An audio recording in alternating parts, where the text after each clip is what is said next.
Standing before my dad's casket 7 years ago, I began to remember all of the horrific incidents that ultimately led to this moment. I was a 12-year-old Native American girl with an alcoholic father who committed suicide, a dropout and drug addict brother who later became well acquainted with the corrections system, and I had even witnessed my house being raided by the police. But through it all, I had a loving and hardworking mother who believed in me unconditionally. My mom did anything and everything that she could to make ends meet.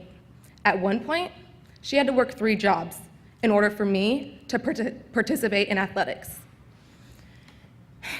And unfortunately, with the outrageous hours that she had to work, plus the cost of games, she was unable to attend a majority of them. The support of my mother seemed to fade as the reality of my family life became more painfully real to me.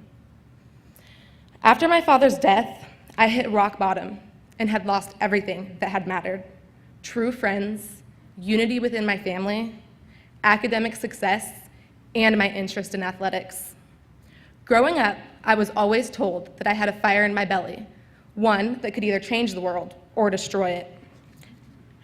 At this point in my life, I had chosen to tear the world to pieces with my anger-filled tendencies. My once glowing personality had been altered into a confused individual who fought off the damage that had occurred with misplaced pride and painful despair. Wendell Berry, a profound writer, once said, "To work at this work alone is to fail. There is no help for it. Loneliness is its failure." Berry's statement concludes that one who has been damaged cannot heal alone. We need a sense of community and belonging in order to overcome the roller coaster word called life. Through my freshman year, I continued taunting my teachers, making barely passing grades, while staying an uninvolved and out-of-control student. Unfortunately, I was utilizing my overpowering personality in all of the wrong ways and covering up my devastation with my prideful tendencies. But for some reason, a teacher saw potential in me and recommended me to the newly adopted AVID program. Although I struggled with my father's death and family issues, I had always dreamed of being the first in my family to attend college. After going through a challenging process, I was finally admitted into AVID. This is the moment when I realized that I had the potential to do anything. My drive and ambition to succeed came within myself, but because someone saw potential in me, as a student, I began to believe that I could succeed. AVID created a welcoming and supportive environment that enabled me to become college ready. AVID curriculum required me to become involved within my school's activities, maintain a high GPA, apply for scholarships, and adopt strong study skills. Along with my driving personality, this has allowed me to succeed not only in the high school setting, but the college atmosphere as well. Healing from the damage that has occurred to me was not an easy process. Yes, AVID was the key to my success. And yes, my involvement in extracurriculars kept me busier than beyond belief.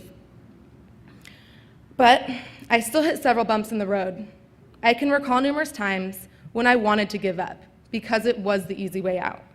I blamed a lot of my failure on the obstacles that were placed in front of me.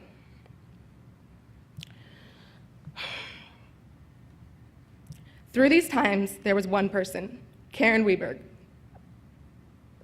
my teacher, coach, and friend. She pushed me to become the best person I could be. She always reiterated, "No one can feel inferior without their own consent." This quote replays in my head every time I am burdened with a struggle. Because of great teachers like Karen Weberg, I was able to turn my life around.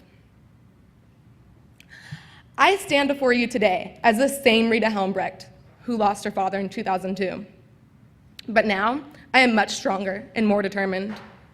I have just finished up my sophomore year at Gonzaga University while maintaining a strong 3.7 GPA on the Bill Gates Millennium Scholarship.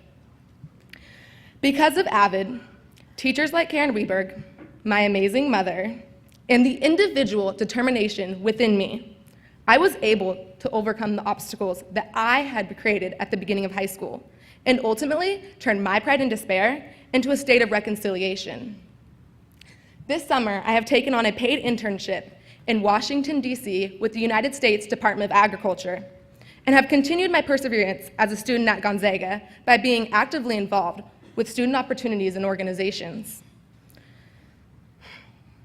Although it is never easy losing a loved one, especially a parent at a young age, I have realized that I have grown since that day I stood in front of my dad's casket. I am now a strong Native American woman who embraces challenges. However, with that being said, statistics show that the likeliness of this success occurring is slim. I have overcome the stereotype that America labels most Native Americans. But I still cry, I still miss him, and I still wonder why all of these daunting situations were placed in front of me.